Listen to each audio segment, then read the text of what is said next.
This briefing contains material from a restricted file. If you're hearing this, it means this file is no longer buried.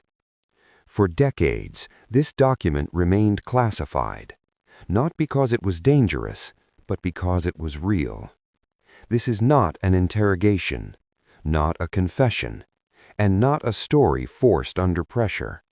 This is a testimony given freely by a being who does not live among us, but lived here long before us.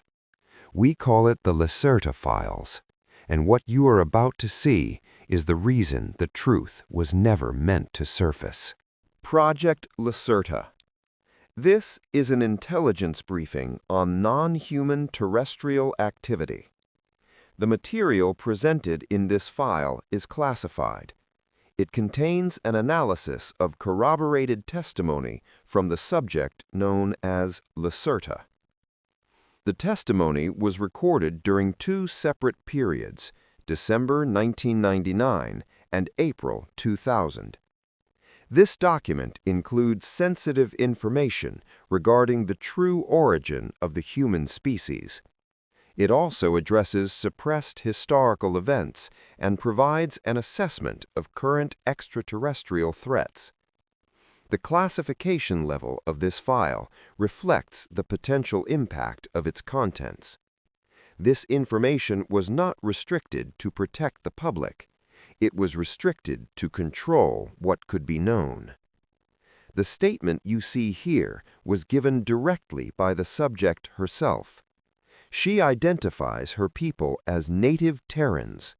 According to her testimony, they have lived on this planet for millions of years. She states clearly that this planet is theirs, not ours, and that it never belonged to humanity.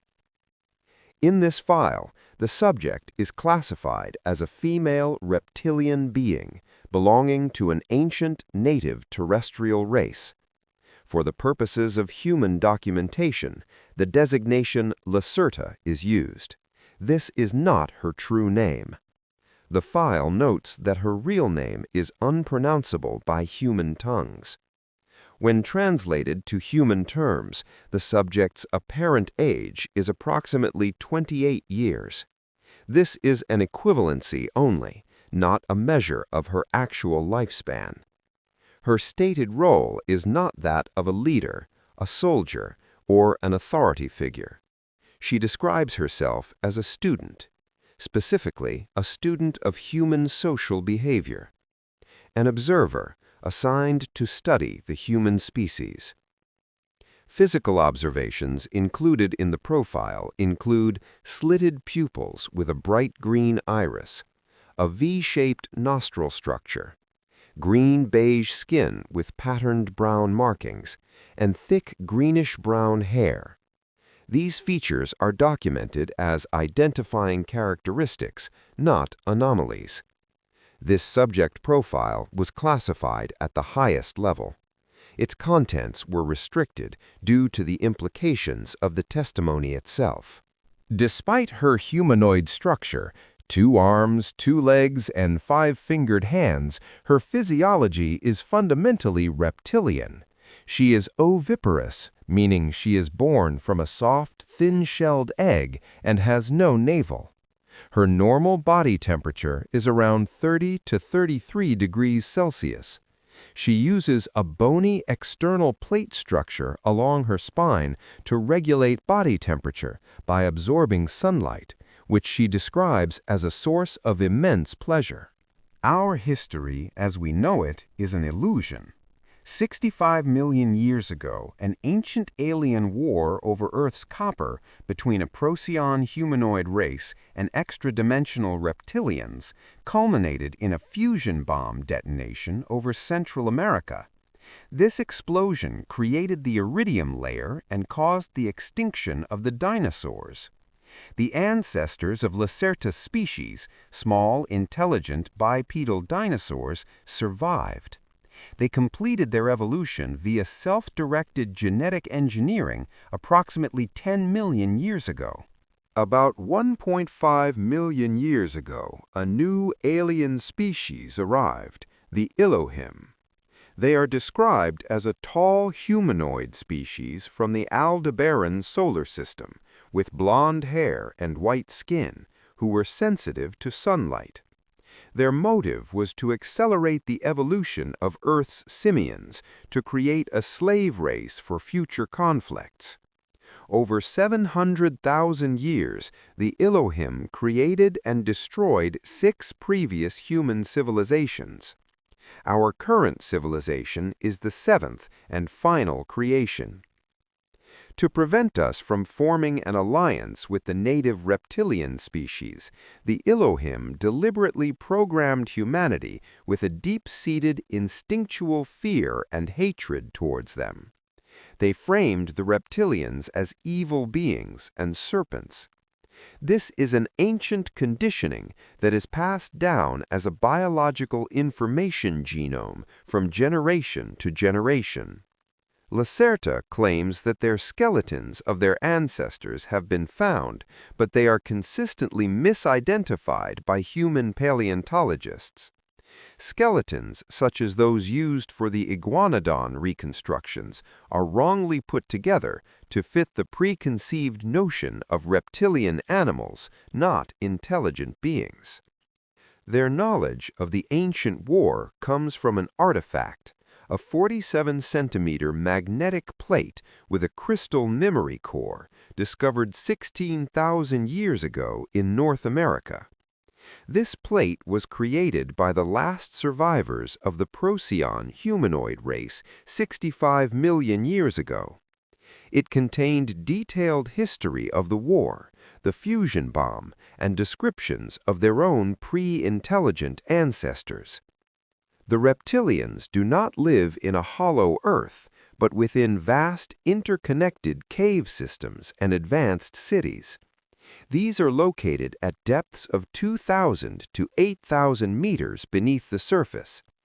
Major colony sites are beneath the Arctic, Antarctic, Inner Asia, North America, and Australia. The caverns are illuminated by artificial sun sources, which are technological lights using gravitational energy to mimic the UV spectrum, essential for their health.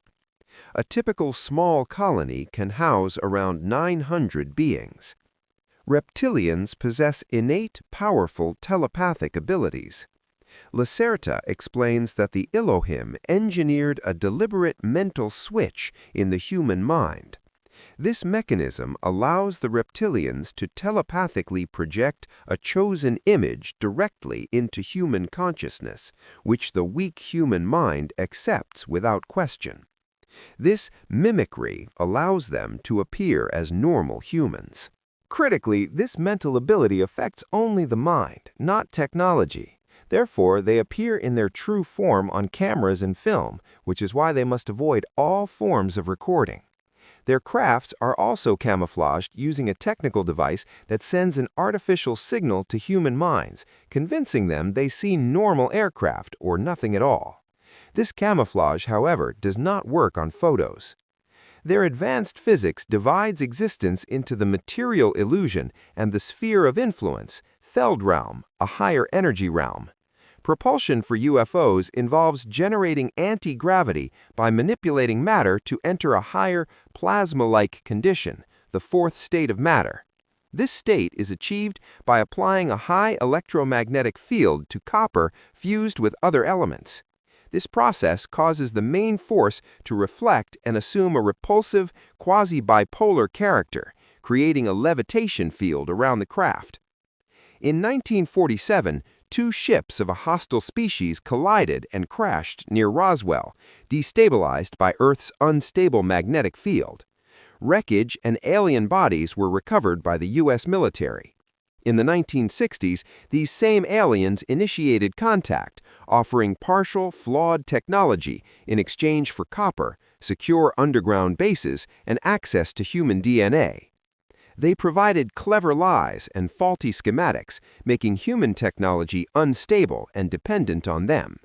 This deception was realized by the government in the late 70s, early 80s, culminating in a military conflict where 3 alien ships were downed with an EMP weapon. Lacerta estimates 14 alien species are currently active on Earth. Most are neutral, viewing humanity merely as ants in a lab for observation. 3 species are actively hostile.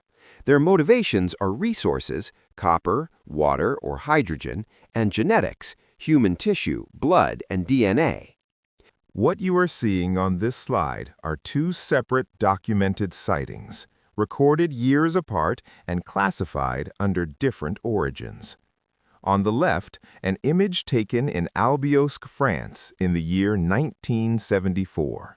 This craft is classified as a genuine extraterrestrial vehicle. The analysis describes a metallic, disc-shaped structure. Its hazy appearance is noted as authentic, caused by a surrounding field effect that distorts both form and color. The 4 visible protrusions are identified as manipulators of a quasi-gravitational light field. According to the file, this craft belongs to a visiting species. Now direct your attention to the image on the right. This photograph was taken in Petit-Richan, Belgium in 1990. Despite its appearance, this craft is classified as a human military project of United States origin. The triangular form is described as a human design choice intended to accommodate jet engines alongside a flawed alien drive system. The dark coloration and the visible field distortion around the 4 cylindrical elements indicate a system that is powerful, unstable, and radioactive. The file notes that this technology was rebuilt without full understanding of its original function. Both images are included here to highlight a critical distinction. Not every unknown craft is non-human, and not every non-human technology was meant to be replicated. This slide outlines the present assessment of the global condition. According to the file, the primary threat comes from former allies, described here as betrayed old partners. These entities are assessed to be preparing a full-scale campaign aimed at seizing absolute control over Earth's resources and its genetic stock. The anticipated timeline is not immediate. The document projects a more active phase, referred to as a hot war, within the next 10 to 20 years, calculated from the date of the interview. The methods of attack are not expected to be conventional. The file warns of large-scale disruption of social systems achieved through influence over political leadership. It also notes the possible use of advanced technologies to trigger events that would appear natural, including earthquakes and volcanic eruptions. The likelihood of intervention by more advanced species is assessed as low to nil. According to the document, humanity is viewed as experimental subjects, ants in a lab. Their primary interest is observation, not protection. This assessment defines the current phase not as open conflict, but as preparation, a pre-war environment. This final section addresses the purpose of the testimony itself. When asked whether anyone would believe her account, the subject responded directly. She stated that belief was not the objective. She described the testimony as an experiment conducted for her social studies. According to her words, we were never meant to accept the message immediately. She indicated that we would meet again months after the publication of her testimony, and that only then would we be able to describe what occurred after her message was released. This intelligence was not provided as a plea for help. It was not a warning. It was delivered to observe reaction, to measure response, to study behavior. According to the file, the experiment is not concluded. It is ongoing, and we are now part of it.